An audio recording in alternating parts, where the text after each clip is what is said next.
Merhabalar, hoş geldiniz arkadaşlar. Bu videoda böyle gördüğünüz gibi V yakalı süveterlerin, bluzların içine ya da böyle açık yakalı bluzların içine giymek üzere böyle bir yaka projesi hazırladım. Bu videoyu daha önce yayınlamıştım birkaç video önce fakat üzerinde bir miktar daha çalışma yaptım. Daha güzel oldu. Onun için yeniden paylaşmak istedim bu son halini. Evet, bu şekilde yapılışı da oldukça kolay. Bu projeyi 3 parça dantel örtüden yaptım arkadaşlar. Yani çok tatlı bir dantel değerlendirme projesi oldu. Ama bu projede illa böyle dantel örtü kullanmak zorunda değilsiniz. Hazır dantel kumaşlardan güpür dantel olur, normal dantel olur. O tarz kumaşlardan çok az bir miktar kullanarak da böyle bir projeyi yapabilirsiniz. Ama sandığınızda çok fazla böyle danteliniz varsa onları da değerlendirmek için daha uygun olur dantel örtülerle yapmak. Hem de böyle bakın dantelin tığ işi, dantelin zarafeti, güzelliği tabii ki bir başka oluyor. Evet, şimdi yapılışına geçelim. Şimdi bunun için 3 tane böyle dantel örtüye ihtiyacımız var. İlla beyaz olması gerekmiyor. Yakanızın ne renk olmasını istiyorsanız krem renkli, sütlü kahve renkli dantel örtülerde kullanabilirsiniz. Ve şöyle bir koton kumaşım var. Böyle az bir miktar yeterli olacak. Şimdi bunun için şöyle iğne ipliğimi hazırladım. Burası örtülerin tersi. Tersinden dikeceğiz. Şöyle arkadaşlar. Şimdi şöyle koyalım. Evet. Şimdi şu ara açık olacak. Dikmeyeceğiz o arayı. Sadece şu kısmı, şurayı dikeceğiz. Şöyle bu girintilere uygun olacak şekilde elimizde bunları iğneyle dikelim. Evet, bu şekilde bakın birleşim yerlerinden şöyle tutturarak dikiyorum.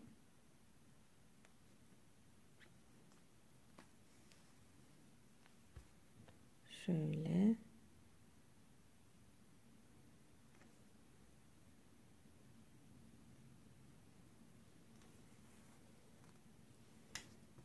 Evet, bakın şu kısmı diktim.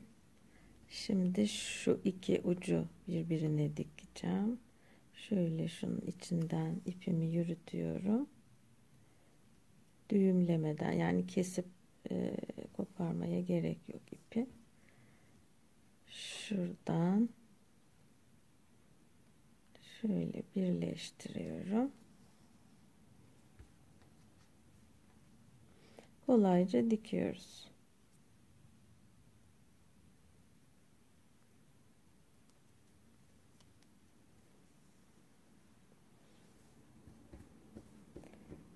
Evet, bu şekilde diktikten sonra şöyle düğümümüzü yapalım. Evet, devam edelim. Evet arkadaşlar, şu parçayı şu iki parçaya diktim bakın buradan. Şimdi şurada bir açıklık var. Şu kısmı da, şurayı da dikeceğim. Şurası açık. Şöyle şu kısım.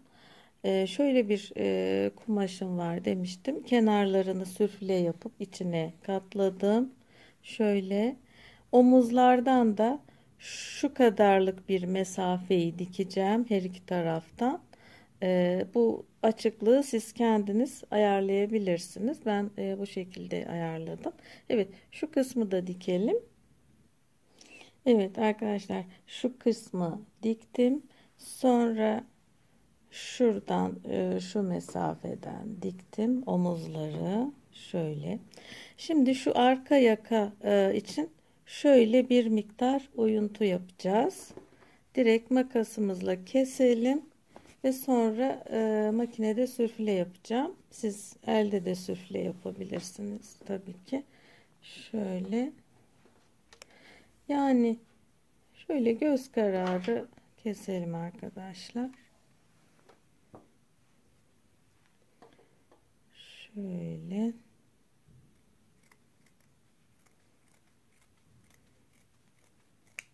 Evet. Makinede sürfle yapacağım şimdi. Evet, arka yaka oyuntusunu da yaptım. Şöyle makinede sürfle yaptım. Evet arkadaşlar, yakamızın son hali bu şekilde. Şöyle. Şimdi şu sona eklediğim kare parçadan gördüğünüz gibi sondaki 1, 2, 3 tane motifi, şuradaki motifi 4 etti. Buradaki motifi 5. Birer tane de buradan motif 6, 7. 7 motifi son sıralarından şu birleşim yerlerinden sökerek çıkardım ve şu kısma diktim. Şöyle bakın. 1, 2, 3, 4, 5, 6, 7 motifi buraya şöyle diktim dümdüz. Şöyle bakın. Bu kısmın maalesef videosunu çekemedim çünkü seyahatte olduğum için seyahatteyken yaptım. Ama bu şekilde göstermek yararlı olur diye düşünüyorum. Bakın şuraya diktim. Şuraya şöyle, şuradan arkaya dönüyor. Şöyle. Buradan da bu şekilde motifleri dikerek burada 7 motif var. 1, 2, 3, 4, 5, 6, 7. Tabi sizin örtünüzün şekline göre bu motif sayısı değişecektir. Hani yerleşim mantığını burada göstermeye çalışıyorum. Şöyle bakın. Yani görüntü şöyle. Şu şekilde geliyor. Evet. Umarım açıklayıcı olmuştur bu gösterim. Şöyle yapıldığı zaman da evet, şimdi askıda göstereyim. Evet arkadaşlar, askıdaki görüntüsü böyle.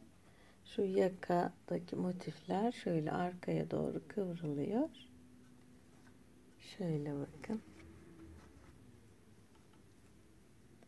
Bu şekilde bir yaka oluşuyor. Şimdi süveterimizi giydirelim. Evet, süveterimize giydirdik. Gördüğünüz gibi her çeşit süveter içinde kullanılabiliyor. Herkesin vardır mutlaka böyle bir V yaka süveteri, açık yaka kazaklar, giysiler. Bu projeyi bir deneyin derim. Bu şekilde çok kullanışlı oluyor. Şuraya da bir düğme ilik yaptım. Bakın şöyle. Hani yakanın rahat giyilip çıkarılması açısından. Evet. Bu da bu şekilde. Bunu da halkalı plastik halkalar kullanarak yaptım. Birçok projemde kullanıyorum bu yöntemi. Düğme yapım teknikleri videomda var ayrıca. Onun da linkini açıklama kısmına bırakırım.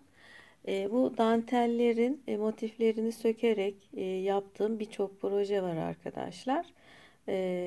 O dantel değerlendirme projelerinin de linkini açıklama kısmına bırakıyorum. Oradan hani son sıraları nasıl söküp dantel motiflerini hazırladığımı da detaylıca görebilirsiniz. Evet, bu şekilde. Evet, şöyle bakın arkadaşlar, V yakalı olmayan, hani sıfır yakalı ama yakasını açık bulduğunuz giysiler içinde bunu kullanabilirsiniz. Bu giysi de gayet güzel duruyor bence. Evet, bu şekilde şöyle içten görüntüsü. Evet, umarım faydalı bir proje olmuştur. Diğer projelerimde görüşmek üzere. Şimdilik hoşça kalın.